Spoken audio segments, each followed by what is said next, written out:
क्या अमेरिका में आना चाहिए या नहीं और आने के रास्ते क्या हैं। यहाँ फ्रॉड बहुत होते हैं। ये कॉल आइए। हेलो। और आज मैं हूँ शुगरलैंड में।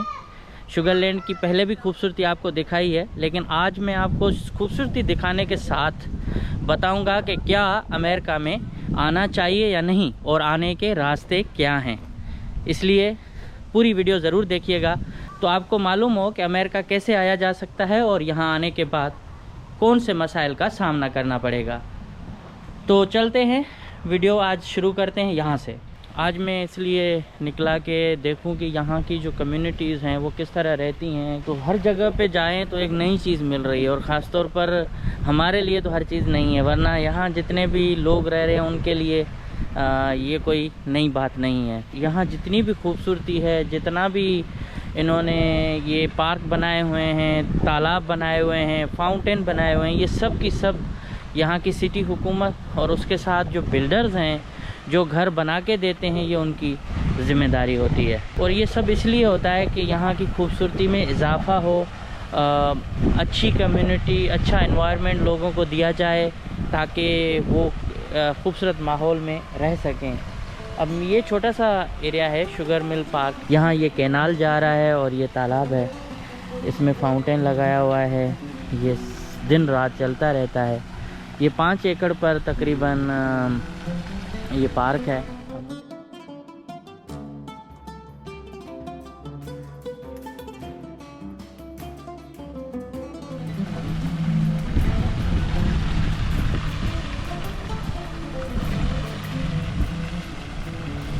यहाँ जो है गन्ने की काश्त ज़्यादा होती थी, तो इसलिए उसका नाम जो है वो शुगरलैंड रखा गया। 1879 में पहली शुगर मिल जो है इंपीरियल शुगर मिल यहाँ लगाई गई शुगरलैंड के इस इलाके में, क्योंकि यहाँ गन्ने की काश्त ज़्यादा थी। और उनके जो ओनर थे उसने यहाँ आकर 2000 एकड़ एराज़ी ज़मीन ख़रीदी और फिर उस पर जो है वो शुगर मिल भी लगाई और गन्ने की काश्त भी होती थी। तो इसलिए पहली जो शुगर मिल है वो इंपीरियल शुगर मिल यहाँ लगी। ये उस एरिया का हिस्सा है जहाँ अब मैं खड़ा हूँ। और अब शुगर केन तो नहीं है, गन्ने की काश्त ख़त्म हो चुकी है, अब यहाँ आबादियाँ हैं, लेकिन इन्होंने ग्रीनरी ज़रूर की हुई है। ये तंग करती हैं जब आप घूमने आएँ। तो ये डक्स हैं, इनको हम सिंधी में बदक कहते हैं और उर्दू में बतख शायद कहा जाए। तो ये खातून पेंटिंग कर रही है।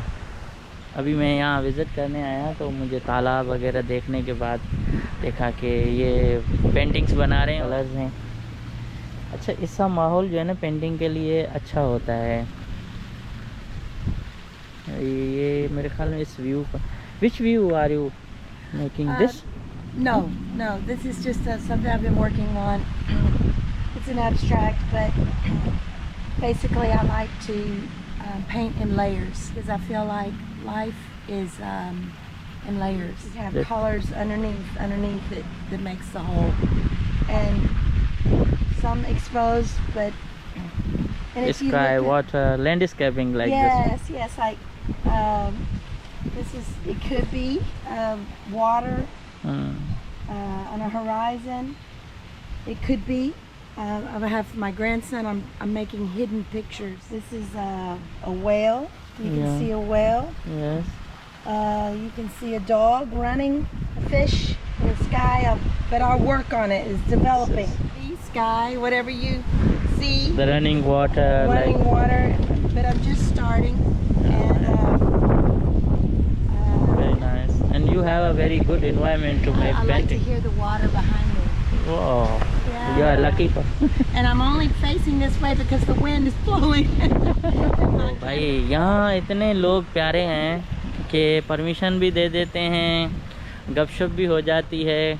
और इनसे मैंने पूछा या मैं थोड़ा सा रिकॉर्डिंग करूं, तो उन्होंने पहले मेरे बारे में पूछा कि आप कौन हो, किधर से हो। यहाँ का वेदर, यहाँ की खूबसूरती, इसको मैं अल्फाज में बयान नहीं कर सकता।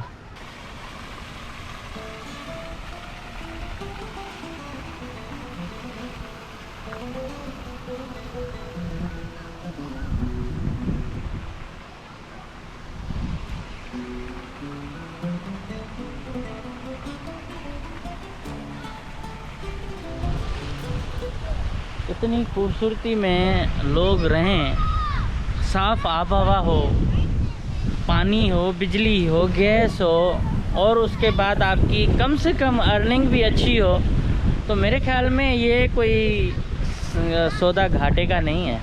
यहाँ लोग इसलिए आना चाह रहे हैं कि अमेरिका को कहते हैं लैंड ऑफ अपॉर्चुनिटी।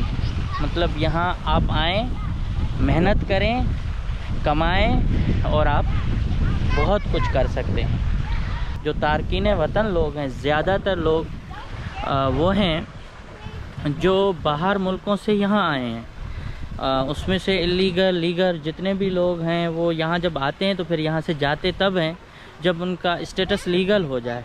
कुछ खुशनसीब लोग हैं जिनकी लॉटरियाँ निकली और उन लॉटरियों में वो यहाँ आ गए। फिर 9/11 का जो वाक़या हुआ उसके बाद लॉटरी सिस्टम बंद हो गया पाकिस्तान के लिए। लेकिन उस वक्त में जब यहाँ रेफरेंस जो है वो पर्ची पे लिख के नंबर लोग आते थे कि वहाँ जाके कॉल करेंगे और वो मिलेगा, उस ज़माने में लोग यहाँ आए और उन्होंने बड़ी मेहनत और मुश्किल हालात में सब कुछ किया और आज वो यहाँ मिलियंस ऑफ डॉलर्स की प्रॉपर्टी के मालिक हैं। पाकिस्तानी करोड़पति आप कहें उनको तो करोड़ों में वो खेल रहे हैं, मगर आज भी उनकी मेहनत जारी है, क्योंकि एक दिन भी वो अगर फारिग बैठते हैं तो उनका नुकसान होता है। जो लोग ये सवाल करते हैं कि अमेरिका किस तरह आना चाहिए, किस तरह अमेरिका में हम पहुंच सकते हैं, उनके लिए कि भाई एक तो आप कभी भी कोशिश मत कीजिएगा कि गैर कानूनी तरीके से यहाँ आएँ। दूसरा, जो लोग ये कहते हैं फेसबुक पर, ट्विटर पर उनको मैसेजेस आते हैं कि मेरे पास वीज़ा है, मैं आपको वीज़ा देता हूँ या देती हूँ, मेरी बड़ी कंपनी है, मैं आपको बस वीज़ा लगवा के दे रहा हूँ। भाई ऐसे फ्रॉडियों से बचें। कोई भी शख्स आपको वीज़ा दे नहीं सकता, यहाँ का सदर भी आपको वीज़ा नहीं दे सकता अपनी मर्ज़ी से कि आप आएँ और बस यहाँ रह जाएँ। नहीं, ये फ्रॉड हैं, सारे फ्रॉडों से बचें। अमेरिका की पूरी सरज़मीन आप घूमें, आपको एक जैसी नज़र आएगी। रियासतें इतनी बड़ी हैं कि हमारा मुल्क भी छोटा है, क्योंकि यहाँ 6-6 घंटे की तो एक कोने से दूसरे कोने तक फ़्लाइट है, टाइम जोन चेंज होते हैं। मेरे ख़्याल में ख्वाब देखना अच्छी बात है, आप ख्वाबों के पीछे लगें, उनकी ताबीर ज़रूर होती है, मगर ऐसा ख्वाब मत देखें जिसमें आपकी जान चली जाए। जिस तरह से कनाडा के बॉर्डर पर एक इंडियन फैमिली जो थी, सिख थे पता नहीं कौन, उनके बच्चों की लाशें मिलीं क्योंकि वो गैर कानूनी तौर पर अमेरिका में दाखिल होने के लिए बर्फ़ानी तूफ़ान में सफ़र कर रहे थे। तो इस तरह का फ़ैसला नहीं करना चाहिए। वो पैसे जो आप 10, 15, 20 लाख रुपए एजेंट को देते हैं, उससे आप अपना छोटा बिज़नेस भी स्टार्ट कर सकते हैं।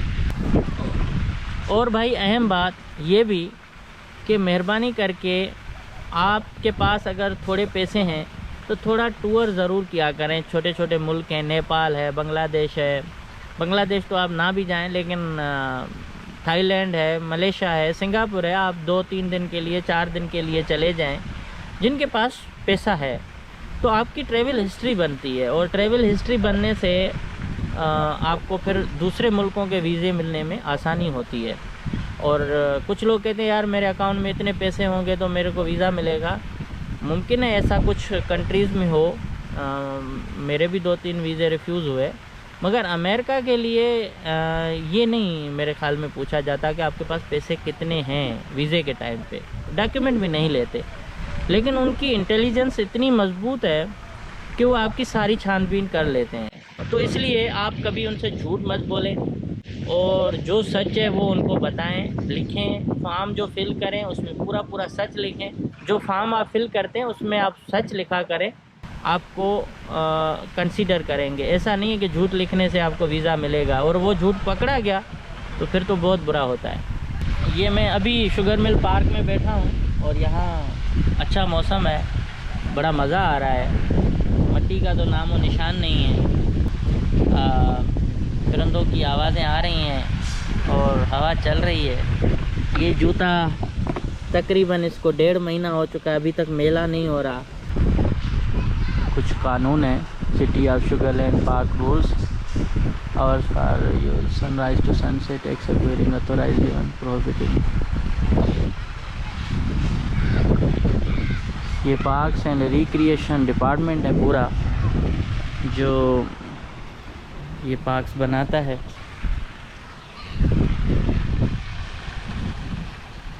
और ये पूरा नज़र आ रहा है आपको।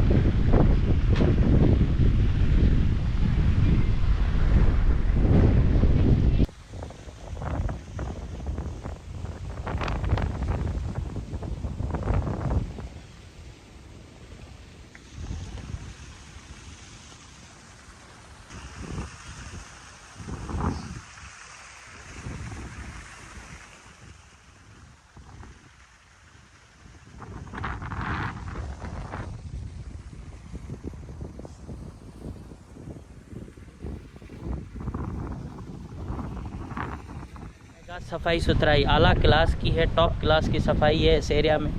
बारबेक्यू करना चाहें आप आएँ, बारबेक्यू करें। ये पानी है, पानी आप पिएं, सारा फ़िल्टर पानी है। अगर आप पानी पीना चाहें तो इन पब्लिक पार्क्स में पानी पीने के लिए ये आपको फ़िल्टर लगे हुए हैं, वाटर फ़िल्टर लगे हुए हैं। ये बिल्कुल आपका मिनरल वाटर से भी ज़्यादा जो है वो साफ़ और शफाफ पानी होता है, इसको आप पी सकते हैं।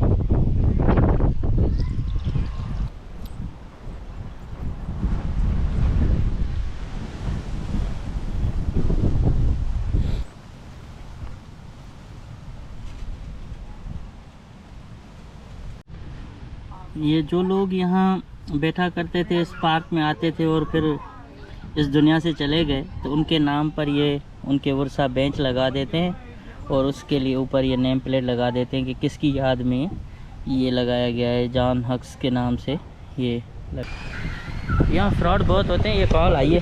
Hello, Hi, I'm Michelle with CS Research, and I'm with CS Research, a public opinion research. ये फ्रॉड करते हैं और ये आपसे पूरी डेटा लेते हैं। बड़े स्कैमर हैं यहाँ के और स्कैम करके आपको लूट लेते हैं। तो जब आए तो बच के रहें ऐसी कॉल से। तो मुझे दें इजाज़त, फिर मिलेंगे एक नई वीडियो में। तब तक अल्लाह हाफ़िज़।